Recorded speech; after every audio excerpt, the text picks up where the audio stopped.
Hello traders and welcome to PL Capital's Market Review. Today is Saturday, April 15th. I'm your host Paul, and in this video I want to look at the S&P, the Nasdaq, and oil. So let's go. All right, usually for these videos I like to start off with the economic calendar. And this week there is really nothing big. So where last week we had big data points almost every single day, this week will be super quiet. Monday we got like the Empire State Manufacturing Index. Tuesday, you got some housing data. Wednesday, some mortgage data. You got the Philly manufacturing on Thursday. And Friday, you got some PMI data. But as far as big potential market movers, there's no data points coming out this week. So very quiet on the data front. And let's look at the chart. All right, looking at 2-hour chart here of the S&P futures contract. And in the last video I said that we had to come up and break this previous high. So we did that, but then it came down in a running flat format. So we still have more up to go in the S&P. So I still see this as a 1, 2, and now we need 5 waves. Well, we have 1, 2, 3, 4, and then they came in and they broke that high, but like I said, this is a running flat right here. So this is 1, 2, and 3, and then they came down to here in 3 waves.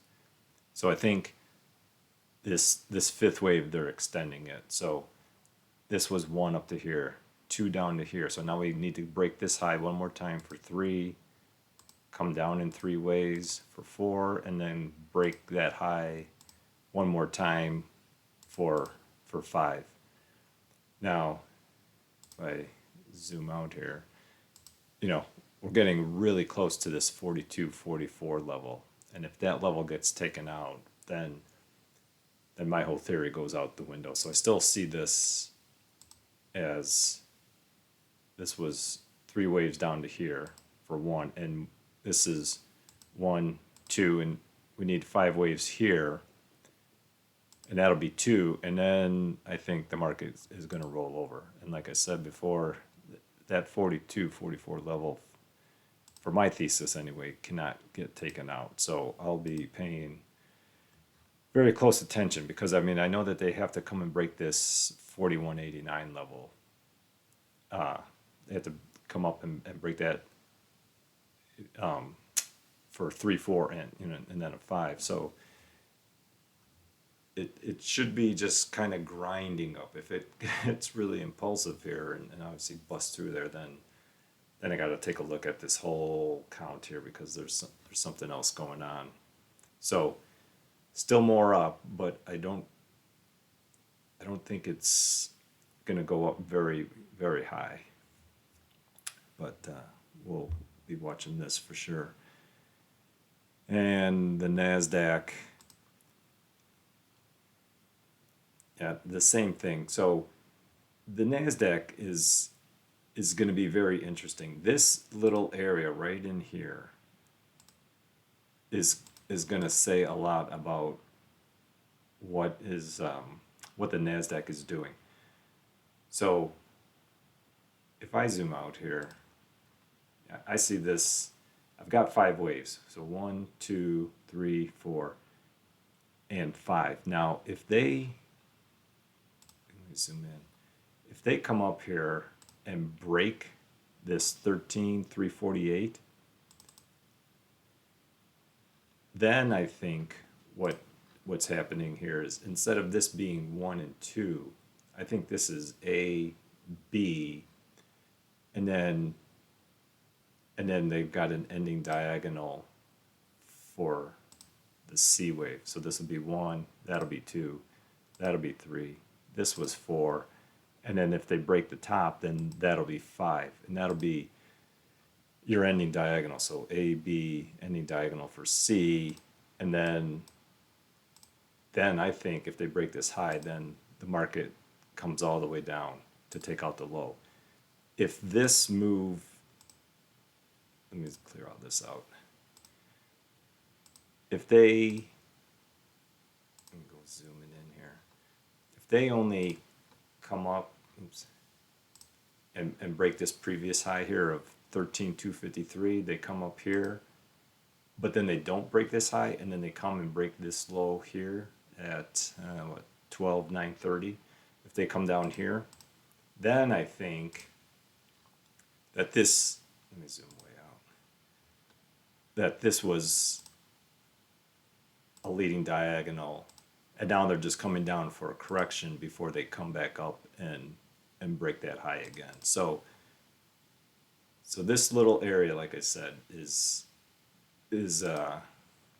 gonna tell you, either way, I see a drop coming. It's just a matter of, is it gonna drop as a correction to go back up, or is, if they break this high, then I think the drop is coming all the way down to take it out. So kind of interesting. This little area, I think, plays a very vital role on what kind of a pullback is going to be coming in the Nasdaq. So that's what I'm going to be keeping an eye on. All right. And oil. Yeah. So last week, I thought this was looking like a running flat to right there. Oops. Let me zoom in. This was over here. So I thought that was a running flag, because we got this 1, 2 down here, 1 and a 2.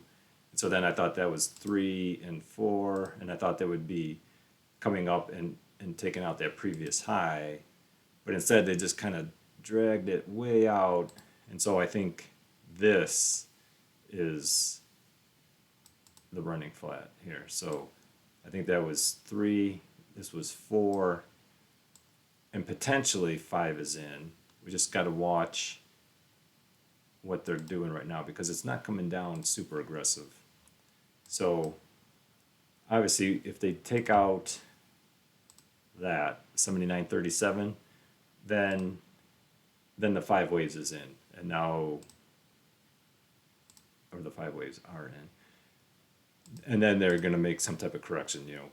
Could be real deep, could be just shallow, but then they're definitely going to come back up.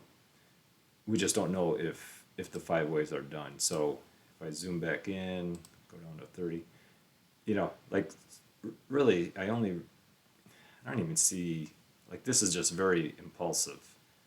So in this, they created this little double bottom down here. So right there, they got this little double bottom. So it could be that this is just one, the first wave of 5 in the 5th wave. So 1, and then this could be like A, B, C, that's 2, and then they're going to come up, break this top, for 3, 4, and then go back up for the 5th wave.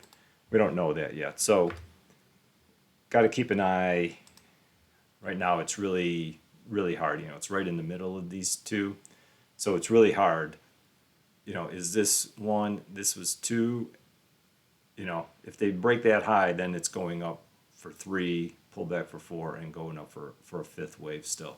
So then there'll be, a lot more. So 83.53, then I would assume that they'll be going up to at least 84 or 85 before the correction.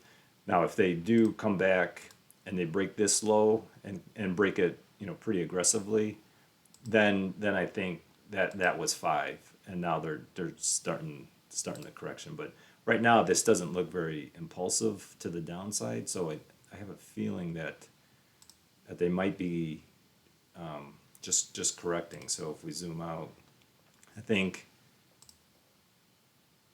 that this could be 1, and either 2 is in, or they might come down one more time for 2, and then go up for a 3, 4, and a 5. So, but right now it's just too hard to tell the direction. So, if they break the high, you can maybe play for a very short-term trade, because it's got to go up for 3, pull back for 4, but then there's still more up for the 5th wave.